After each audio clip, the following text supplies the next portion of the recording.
Hey everybody, welcome to the Where Do I Get My Coffee webinar.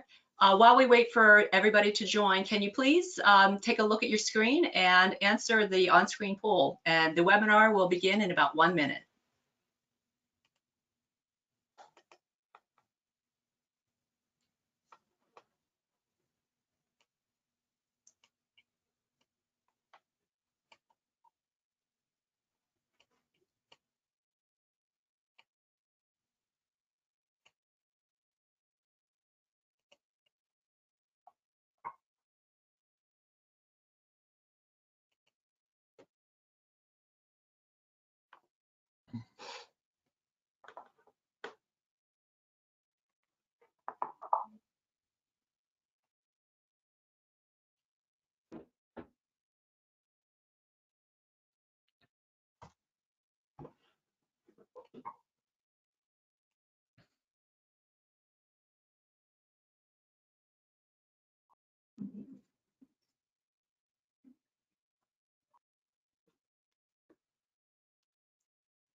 Okay, so it looks like the majority of you are here because you are concerned or interested about where you are going to work.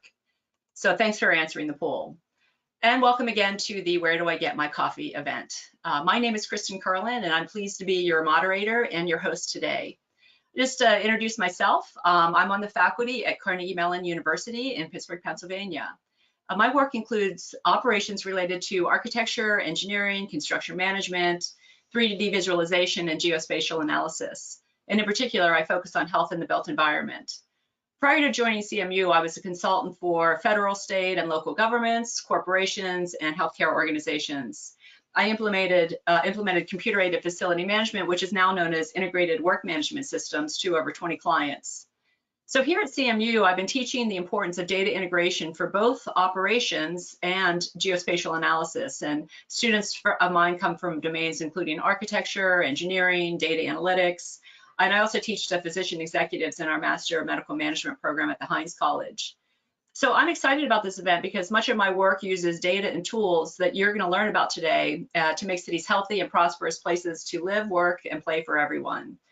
The panelists are experts in each of their domains, and we are going to learn a lot.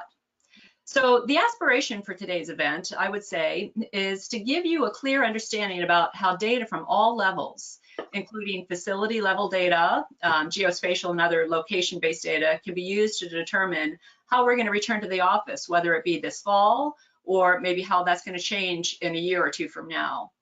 We're going to discuss how data and collaboration across public and private sectors will benefit businesses, cities, and especially its citizens. And we're going to show how data modeling can inform our decisions today and, more importantly, into the future. And finally, we will explore different scenarios to help advise the form and function and location of near and long-term changes to commercial and related real estate portfolios as we adapt to our new work models.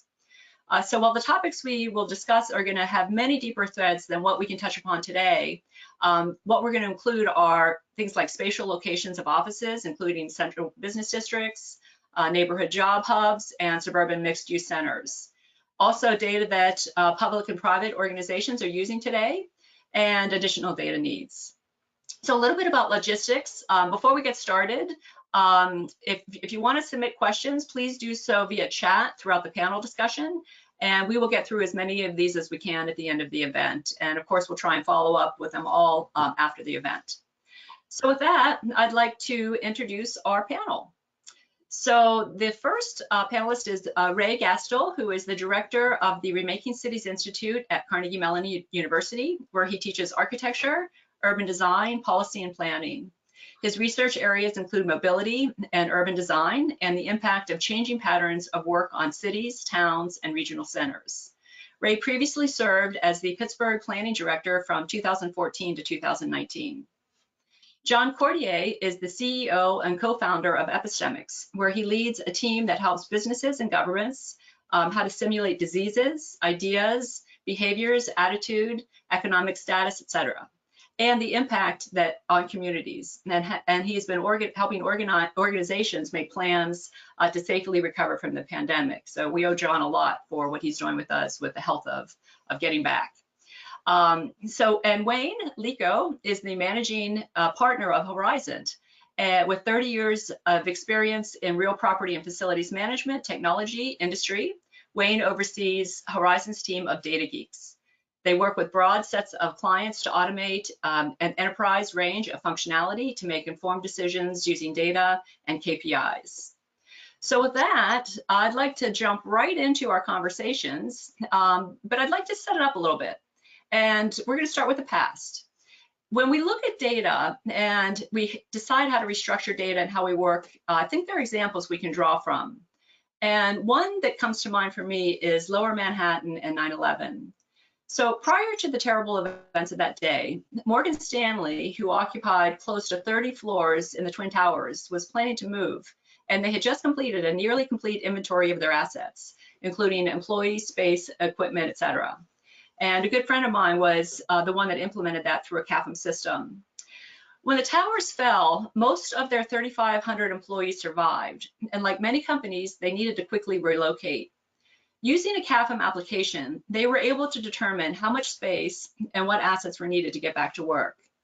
But we know that there was so much more than the companies and the people that were lost on September 11th, 2001. And these included things like retail and residential spaces in that area. There was much more rebuilding and urban planning work to be done in New York City, but this is just one example of why data is important, especially for rebuilding. So this brings up the topic of rebuilding cities post-pandemic.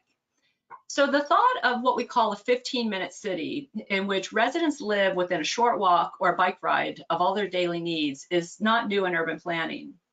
Historically, cities were designed for people rather than cars, and this idea has gained popularity and interest from mayors and local officials.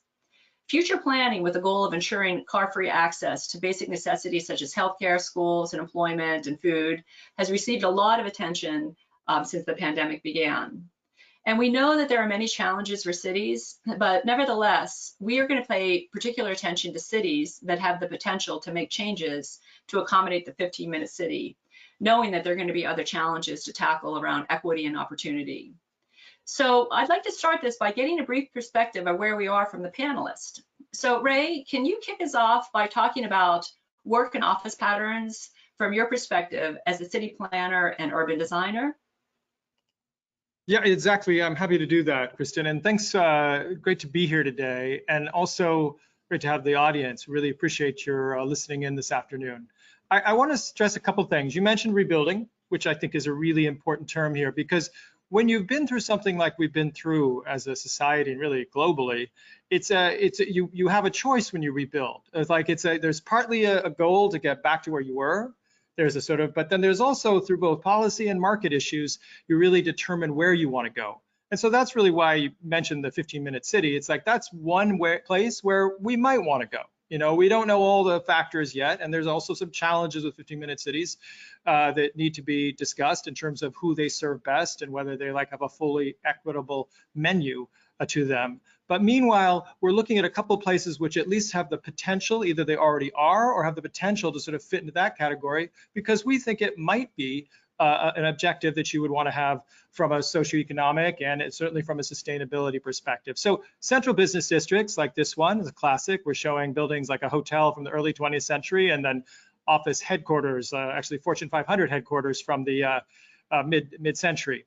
And then we look at the next slide, beyond the kind of CBD, which is one of the classic places for office work in our culture. But if we look I think the next slide is just looking at a 21st century kind of office center, this is Amazon's campus in Seattle, adjacent to the traditional downtown. And while it kind of looks like an office complex, just like normal parcel development, it's actually in many ways a campus development with also special and unique amenities like these domes, which are part of the story that Amazon wants to tell, and also the story for its own employees.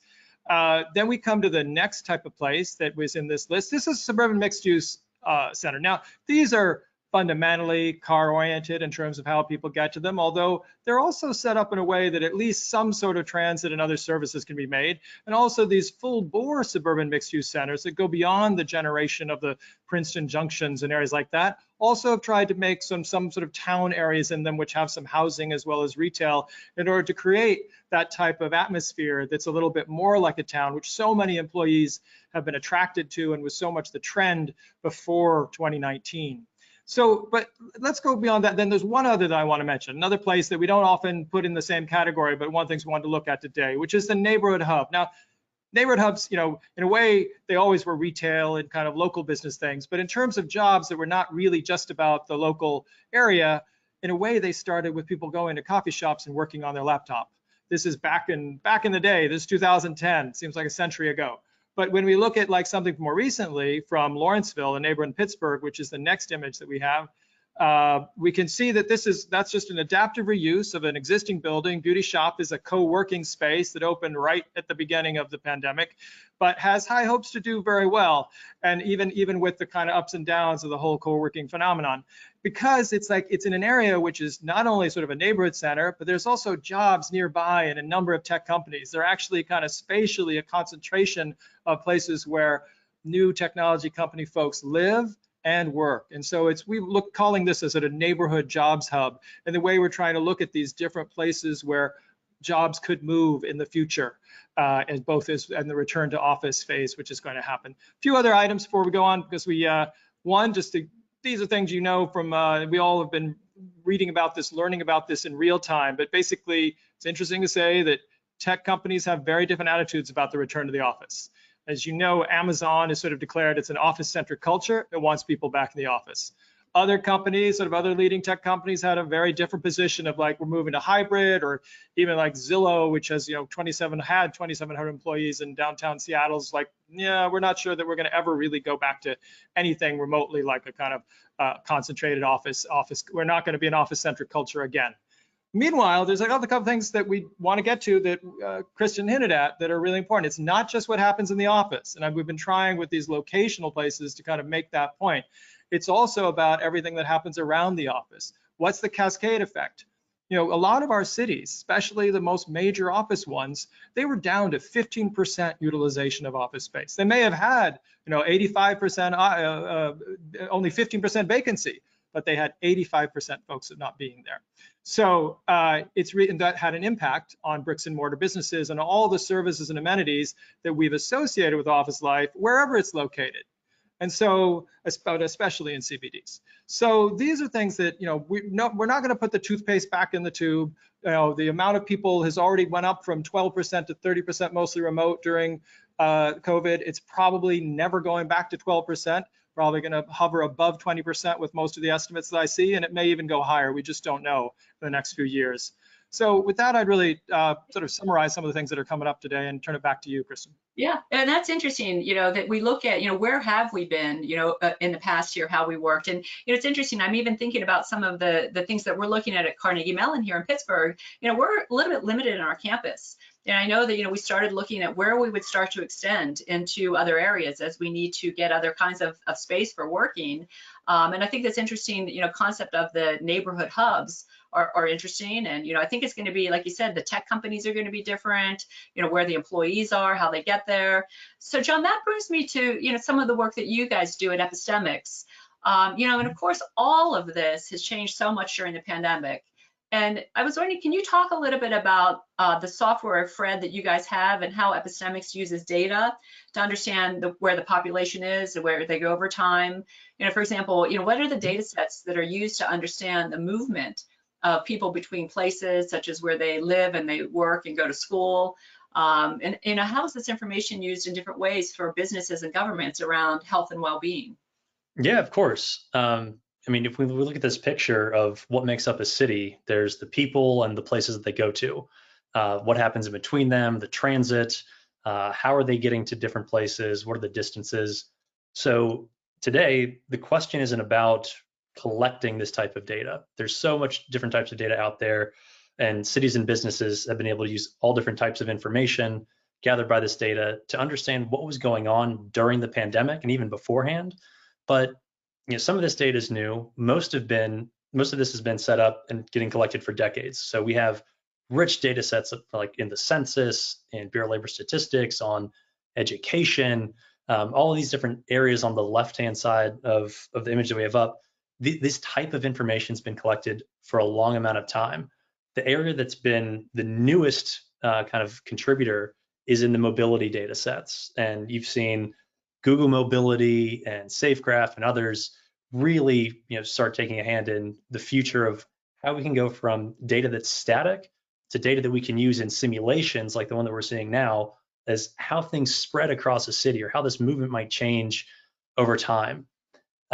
So this collection of public and private data sets, we merged this into what's called a synthetic population, that however you slice it is going to be a reflection of the population that gets as granular as neighborhoods, like what we saw there in that simulation of New York City.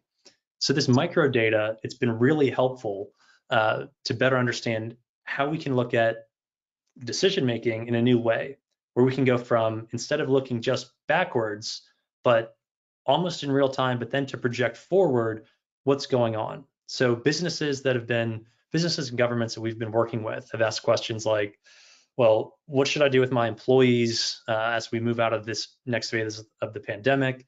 What changes are going to be permanent? Where's my workforce going to come from? And then getting to the questions that when you introduce the talk that we're really getting down to, which are, how do we improve total health and total well-being as people are kind of working differently and might be being able to prioritize different areas of their lives going forward? So, some of the big challenges that we're seeing are not now related to just data gathering, but how do we go from the data that we have to projecting into the future, understanding the dynamics that are changing, which ones are here to stay, and how do we create technology, policies, and design these things to help improve outcomes for people and businesses. Yeah, that's interesting because you and I have been working for a long time on this, and I'm fascinated at the Fred software that you have, which is really an agent-based model to look at this really detailed movement of people.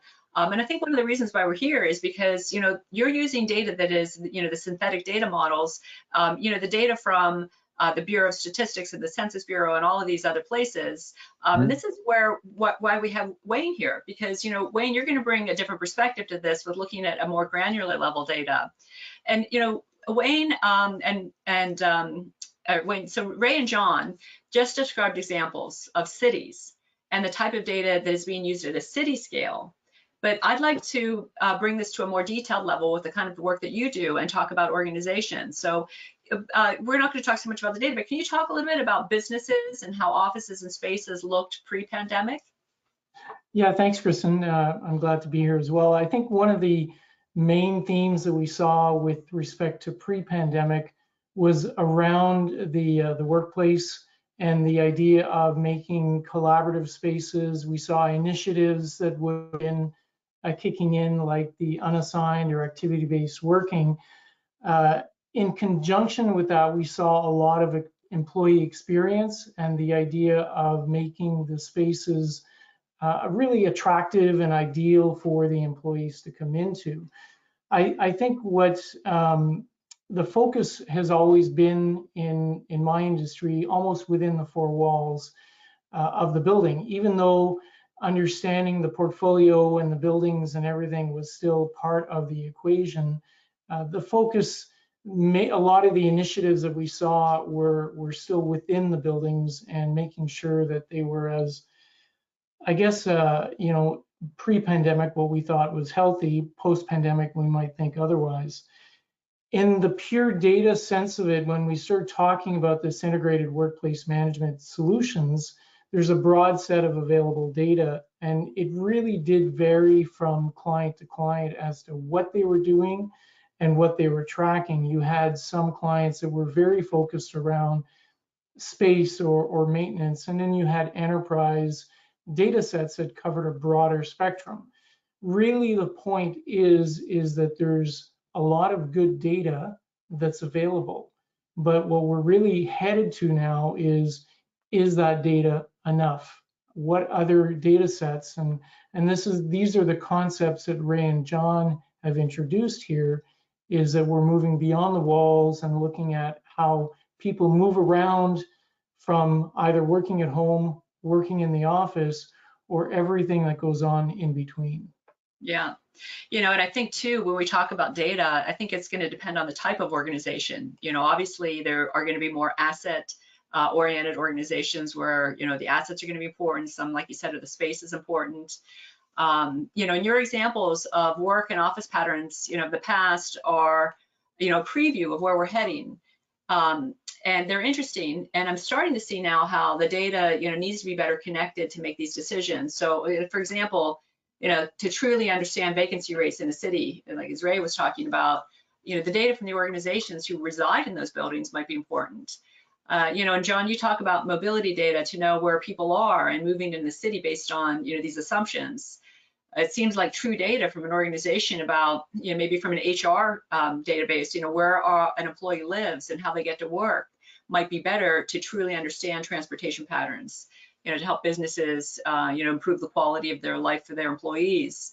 Can you guys talk a little bit more about how the data from organizations, kind of like the data that Wayne collects, and, for my example from Morgan Stanley, how that connects and helps us to understand the overall big picture for back to work for cities? Maybe Ray, can you maybe take that one?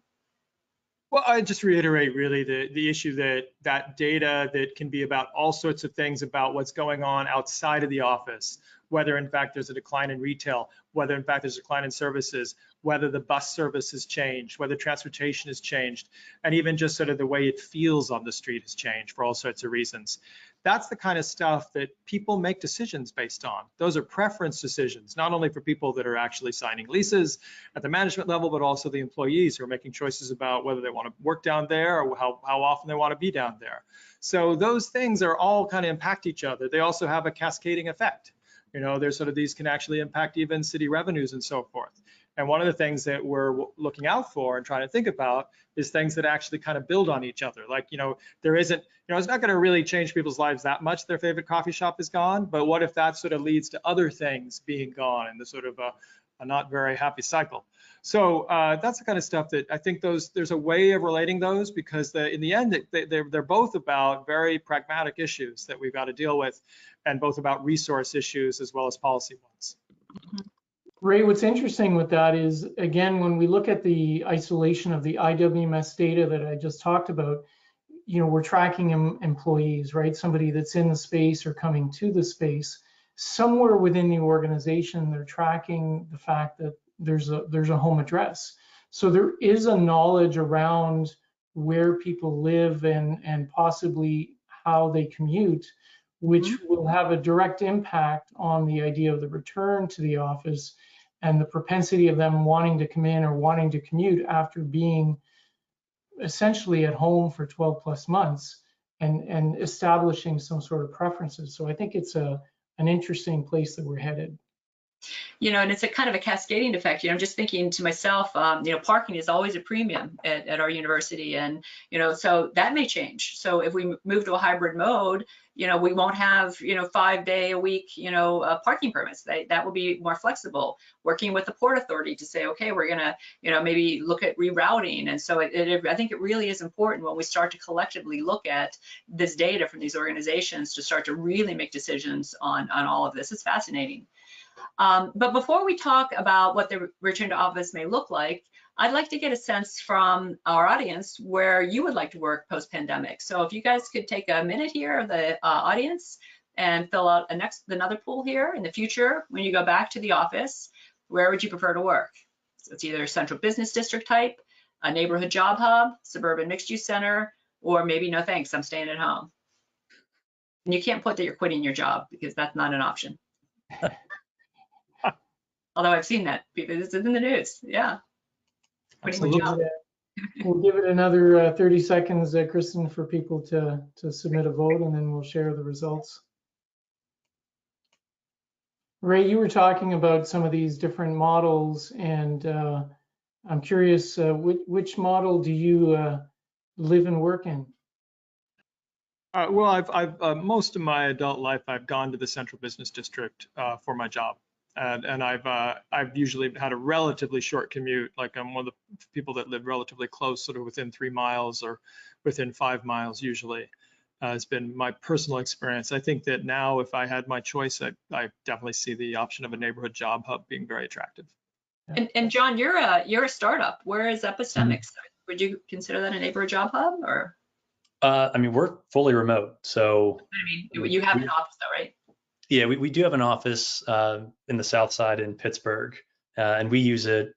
You know, we've now just started to use it after most of actually our whole team's been vaccinated in Pittsburgh. So we've had a couple people visit, fly in, and we'll get together in the office. But I think everyone's going to be working from home for the time being.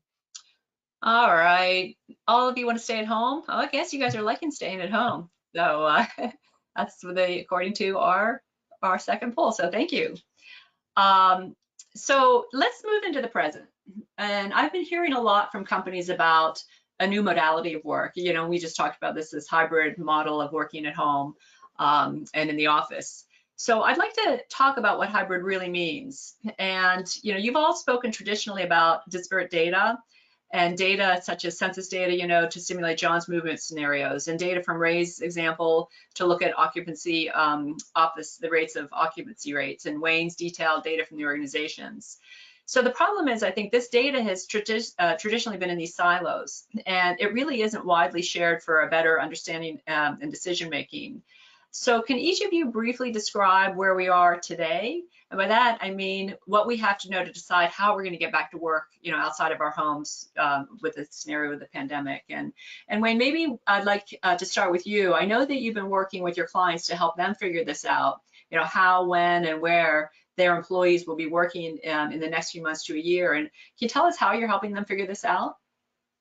Yeah, I think that the first thing that we're seeing is that the realization of the importance of the data that I mentioned earlier, and it really doesn't matter what extent of data that they had. It could be, very focused around space, or it could be more broad on their portfolio. But I think that's certainly one of the realizations that we've seen.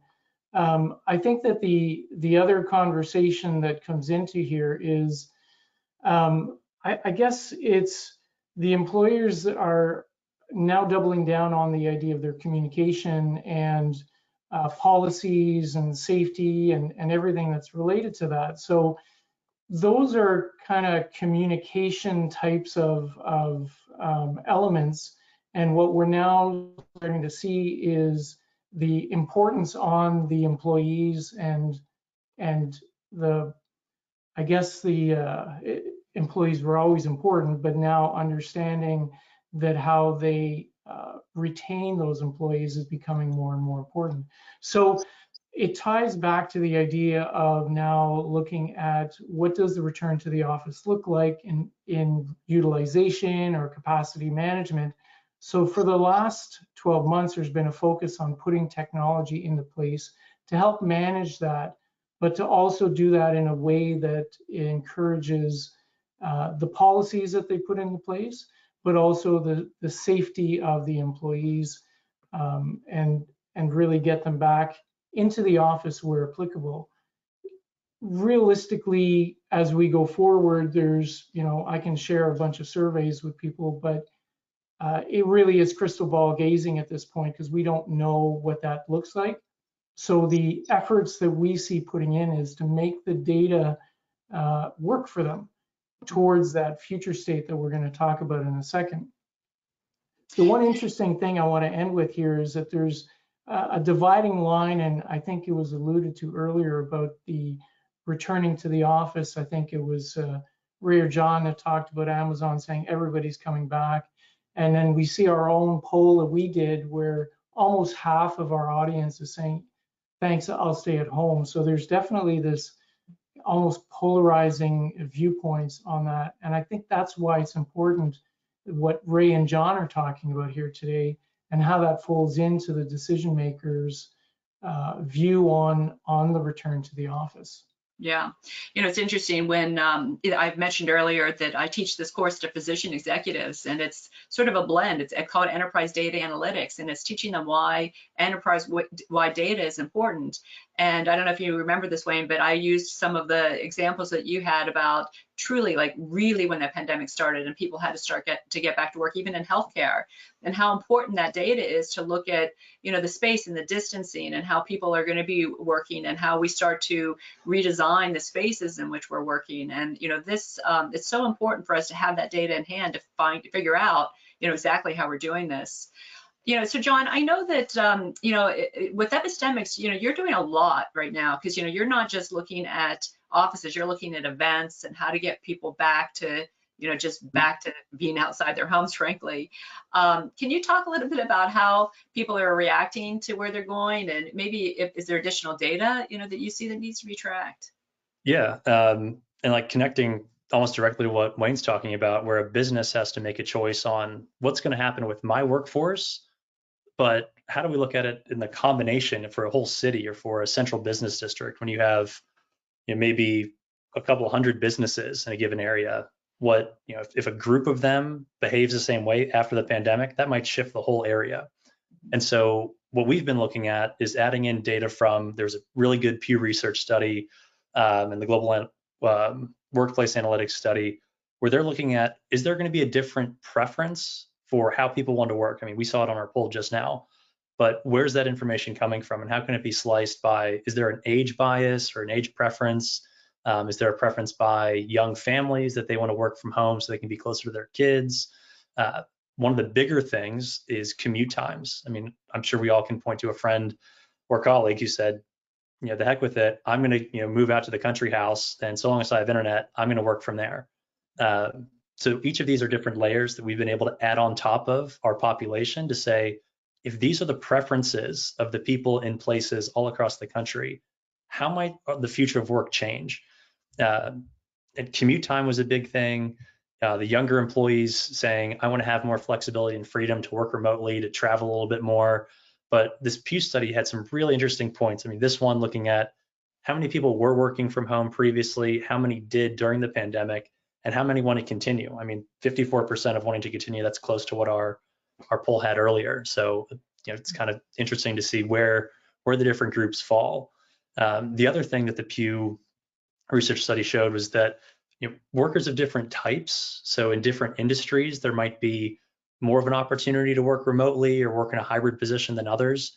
So what we've been able to do with this type of preference data is put that on top of the population and say, well, how might the future of our cities or the future of our neighborhoods look different if we run a scenario that says, you know, we're going to say there's a preference towards young families staying in their neighborhoods, or if there's a preference of, you know, people saying, I'm going to move out to the country and, you know, work remotely.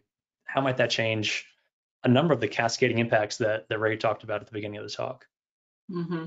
You know, it's interesting. You know, I can't help but bring it back to my work that I do in healthcare. And, you know, even in the world of healthcare, you look at it all used to be really hospital based.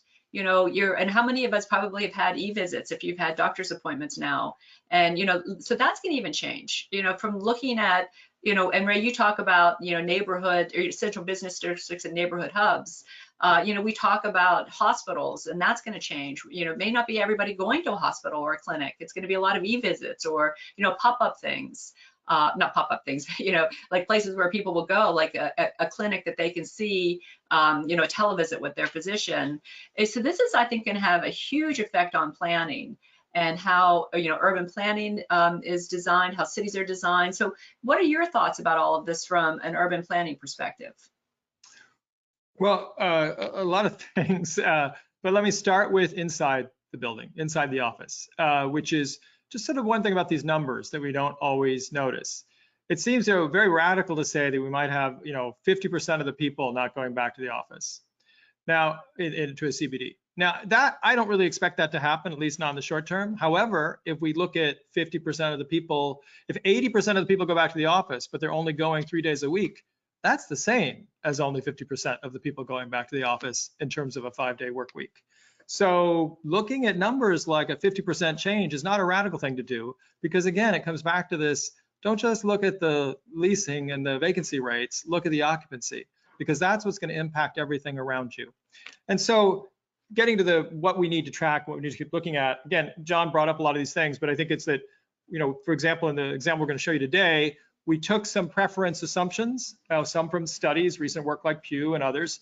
But one of the things that we would want to do as this goes forward in working with private and public and government entities is like try to make sure that we see how those preferences are changing over time. It's a hard thing to track, but at the same time, if we need to know like a year from now, like where are people on this in terms of like have they changed about whether they want to be back in the office or not?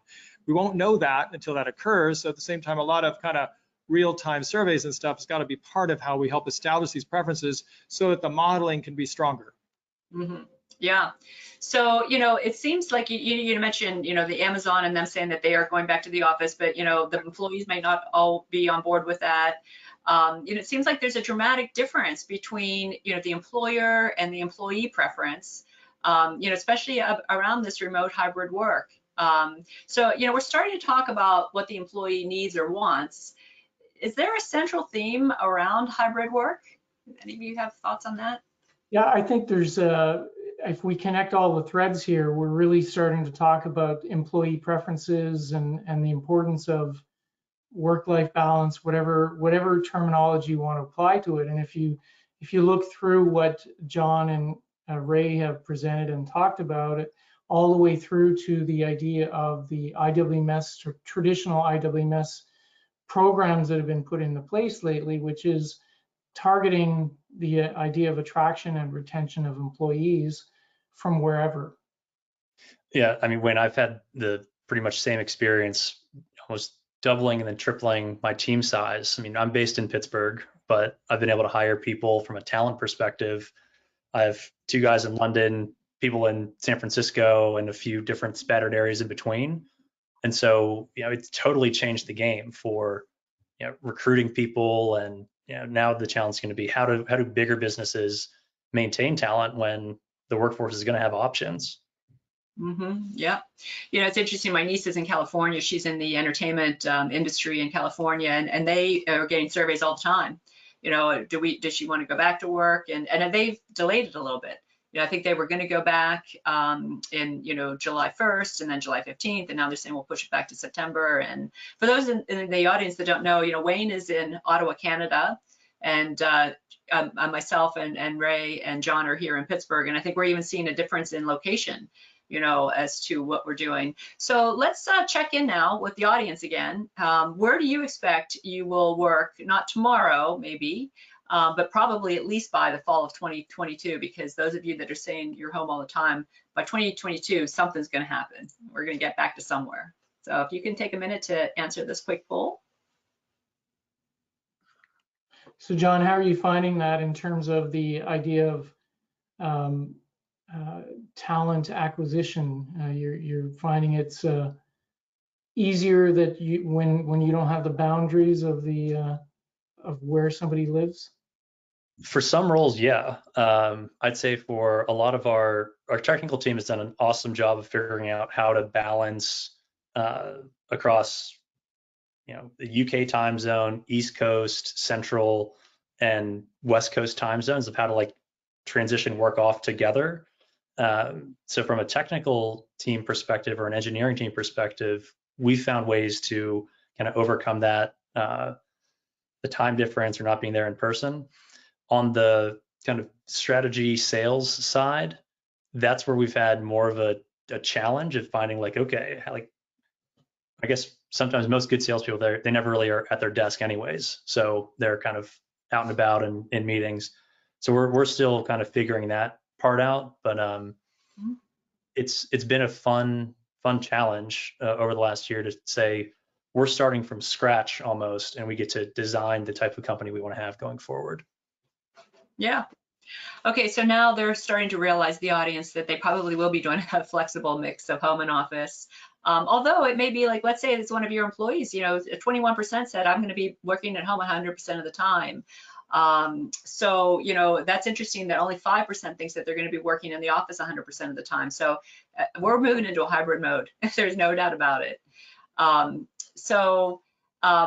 I want to shift now into the future and the longer term. So maybe a year or two after we experiment with these modes of work, as we return to the offices. So, Ray, John, and Wayne presented information about how we need to focus not just on what's happening inside the offices, but also what's happening outside in the downtowns, the central business districts, the neighborhoods, and how businesses can look at the bigger picture of these changes. So, Wayne, how would you improve that going forward into whatever the new steady state is going to look like? Well, I guess it's still coming back to that same question, which is where people want to live and work, and how that gets, blended and combined. So I think there's a lot of challenges with that. Normally, I mean, a lot of people have sat through presentations about the future of work or new normal.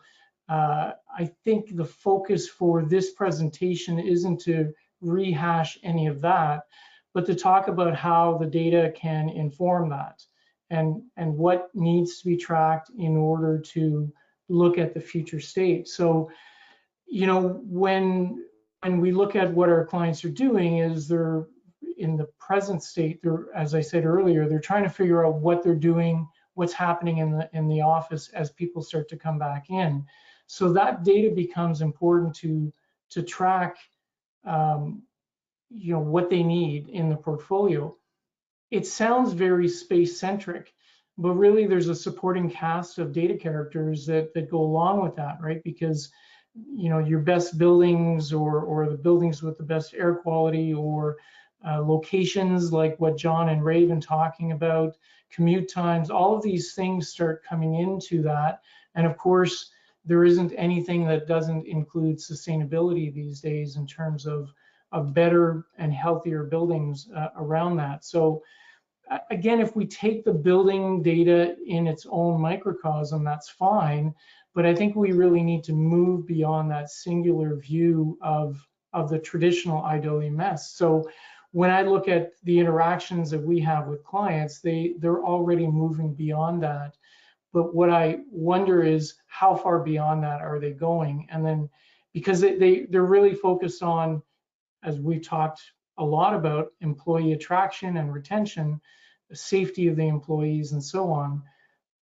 Once you layer in, just look at our statistics of people saying they're going to work from home, they want to work from home, the experiences that people have had for the last 12 plus months, it really does influence a lot of the decisions. So it's easy for me to isolate down and say, here's a cost per square foot, here's an element related to your current portfolio.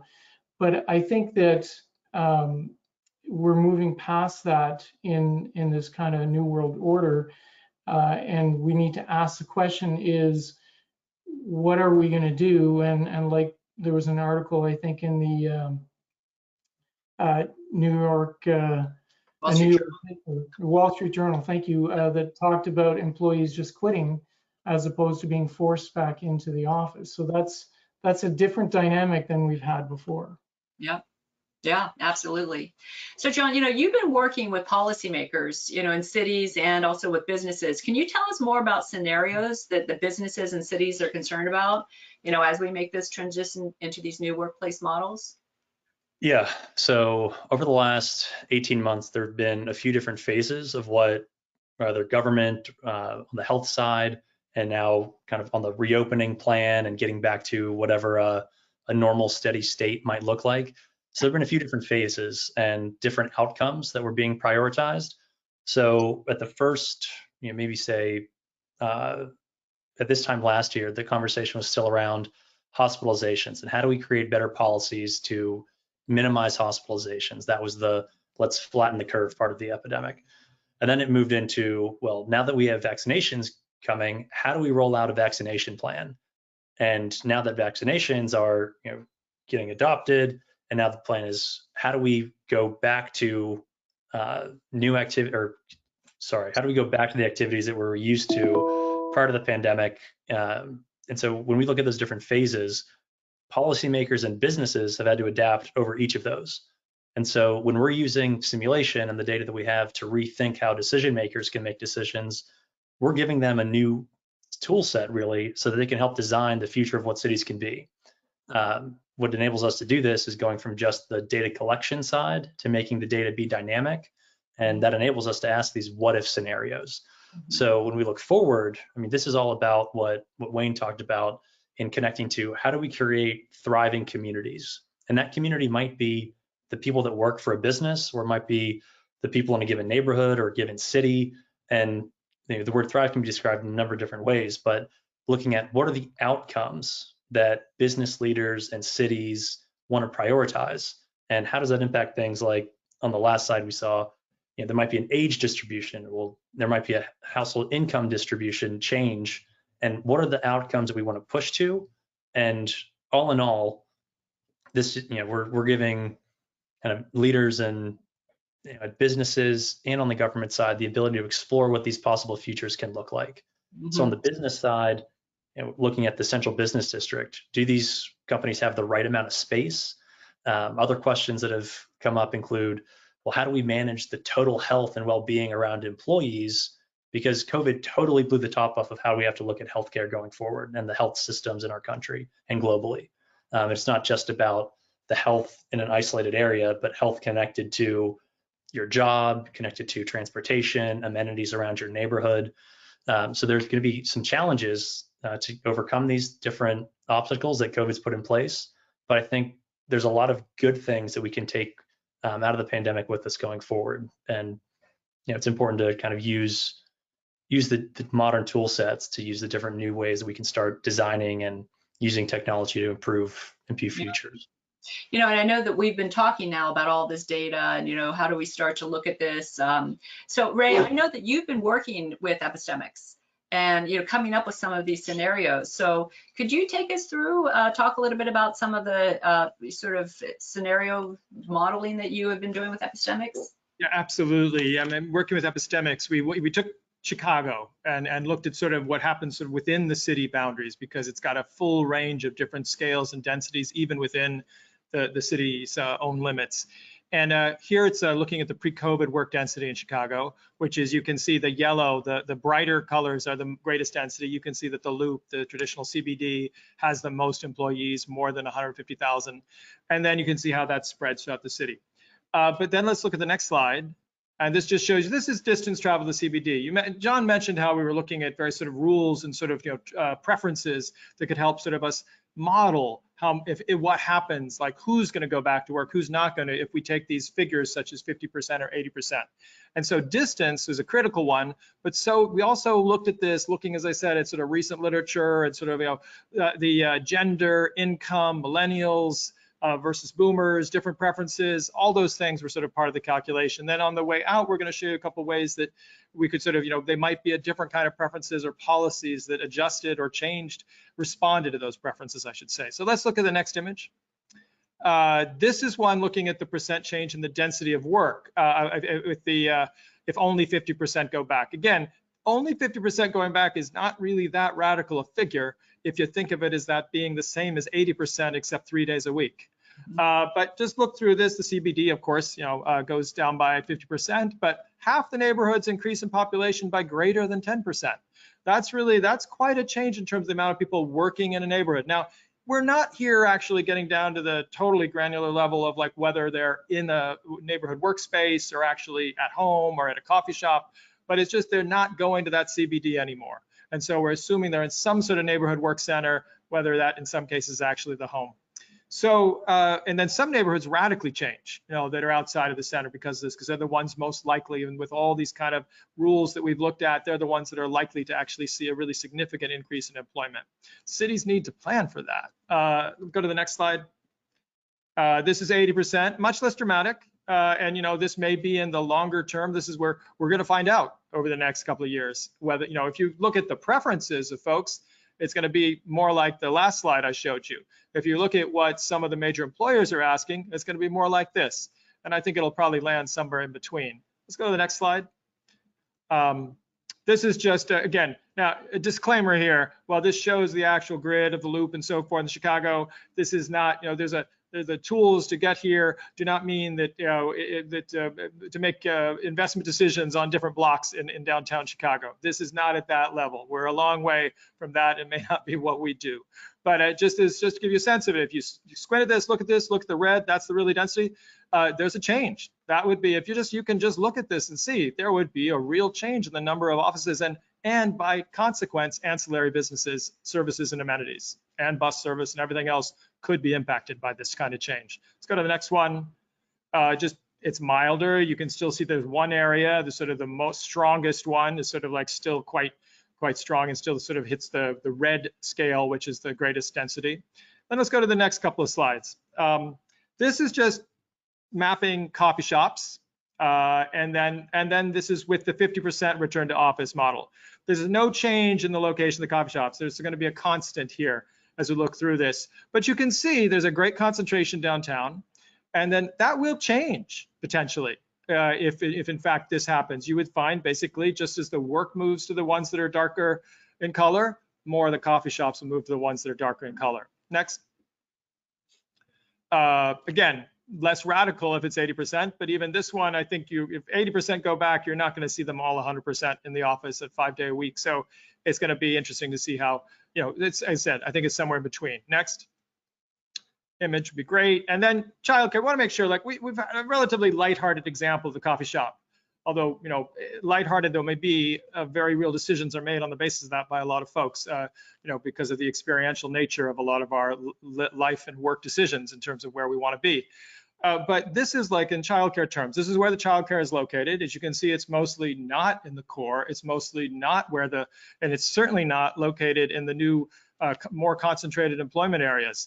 That could change as people look at a different way of a life-work balance, of like trying to get that childcare near where they work, near their home, and sort of change the assumption that childcare happens, 10 miles from away where their home neighborhood is, but not downtown. All kinds of aspects of this may be adjusted over the next few years. And so that's what I mean when I say there's both services and amenities, both are critical to talk about here. Let's go to the next slide. And then this is just, again, sort of the less dramatic example of 80%. And then the next image is one that there's a simple mapping of kind of looking at the relationship between number of coffee shops and workers in a neighborhood. And not surprisingly, the loops go down and the two with the arrows going up are neighborhood job hubs in the model we're using here, which would go up. And so I just conclude by mentioning that, just to be sure it's clear to folks, we're looking in some ways actually by an income measure. We tried to sort of make sure we were capturing more of office workers and other kinds of workers, but I want to make sure that we're very clear that, in the overall picture of this story, we need to be looking at essential workers as well, who often are not in office locations and have a different kind of work pattern and have been a critical aspect of getting through the pandemic, as well as moving forward, because the decisions, when we say something like the 15-minute city, which has been criticized for being too focused on office workers and so forth, but one of the whole points here is those are policy decisions we can make. We can look at them in terms of office workers, we can look at them in terms of the other kinds of work that goes on and the changing nature of work, and trying to get to those policy goals as well as the market goals and preference goals in the type of way we approach the study and the type of data we collect and look forward to. So that's really interesting, but it also brings up questions, I think. Are these scenarios, are they going to show that a 15-minute city is possible? And, is that going to lead to, a better, more sustainable future? Not as they are today, not as we've done them just yet, but they could. I mean, they could. There's no reason that if you decided, made a decision as a sort of society that was a goal, and it was also one that you were going to figure out how to make it a very inclusive 15-minute city. That's work that you could. The type of data we're collecting here, which in fact, one of the reasons to be interested in the 15-minute city is it does go along with a lot of preferences that are existing preferences and may increase in younger populations as well. So I think that it's very useful for that. I think that it's a few more steps before it's really demonstrating something like that. Mm-hmm. Yeah, I mean, when I'd pick up or Ray right from there and looking at running through the policies, I mean, that's where we're helping a decision maker at the city level or business level. What are the outcomes that they care about? What are the outcomes they want to get to? And then let's design policies and simulate out which ones might work, which ones don't, and just bringing this into more of a common practice for a decision maker point of view. I mean, being able to go from just looking backwards, I mean, so much of what the world is going to do after the pandemic, it's changed. Like we know that. Wayne talked about, we're looking into a crystal ball and thinking, what might happen. We don't know, but being able to use the data and use simulation to figure out what might happen if we do this or if we do that. These are all things that could be really, really helpful going forward. So I'm optimistic, and I think there's ways that we can improve policy making after we see that all of these different things, health, employment, transportation, how they're really all connected and impact one another. Yeah. Wayne, any last thoughts on this before we move into wrapping it up? And there are a few questions in chat that I would like to get to. No, I'll be quick. I think that, again, I talked earlier about dividing lines between returning to the office and working from home. Obviously, organizations have an investment in real estate, and we can calculate cost per square foot, and they're going to make decisions based on that because they have to. But when in our industry, we always talk about the idea of the real estate and the employees being, two of the top three costs.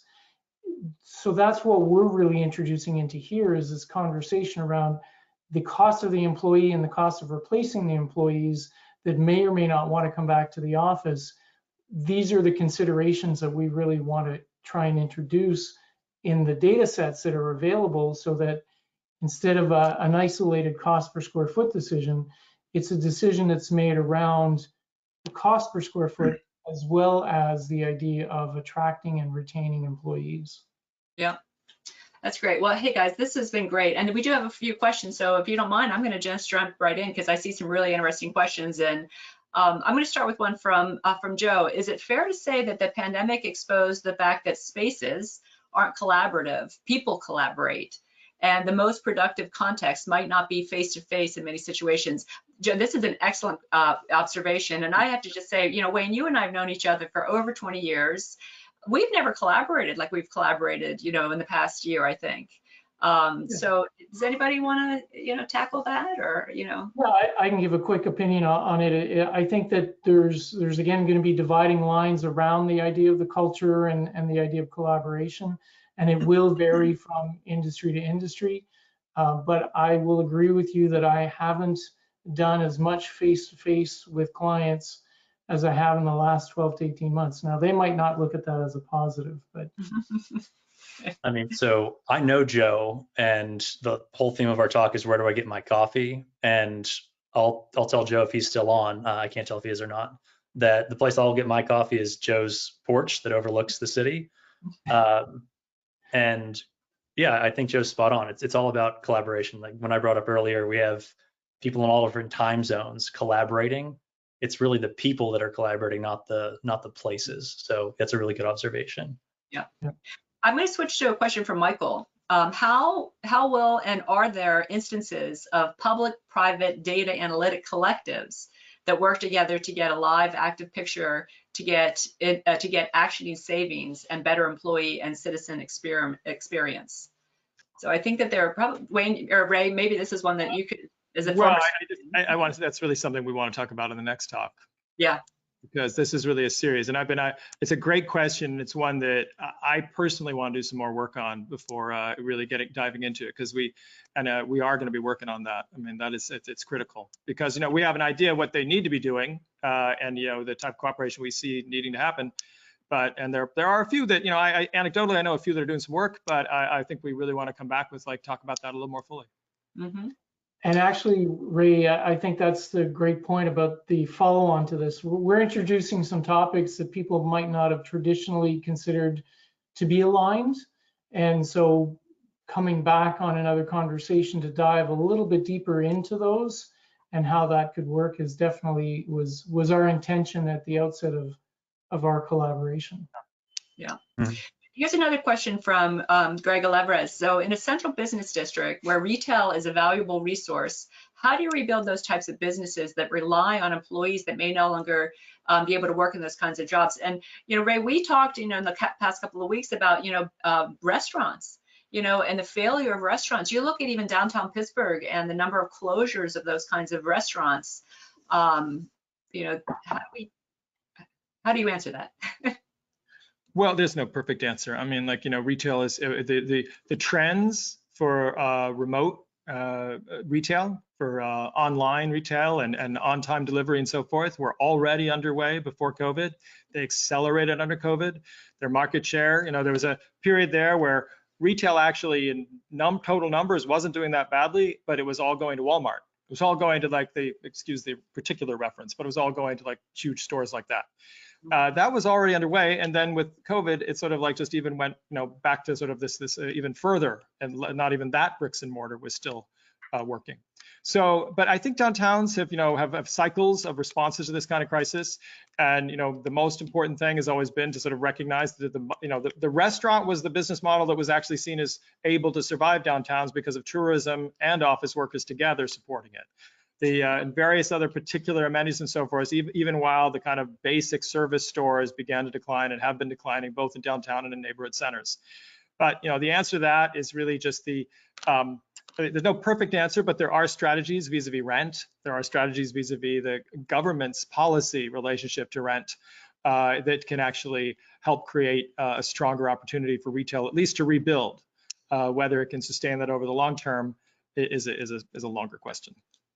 So, we could go on for another hour, I think, on talking about all of this, but unfortunately our time is up today. So, we're talking about leveraging data from different sources, and the last 12 months have really accelerated many conversations and changes. And I think the importance of data is just one small part of the equation, but it's significant in the decisions that we're going to make moving forward.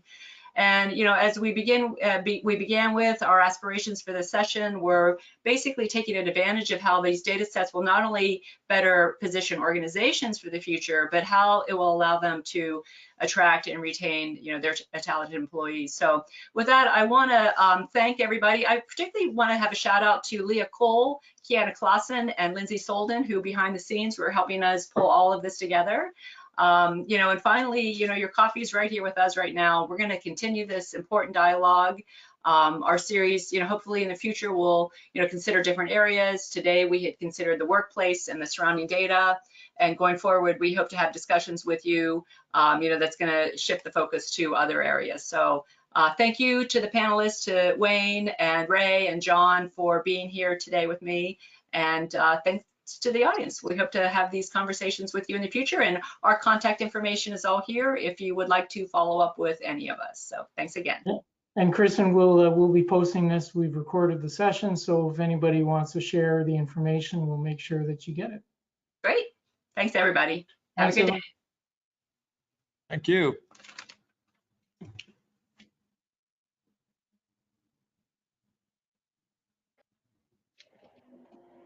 Wayne, are we able to stay on? I think we'll come back. Kristen will come back? Okay.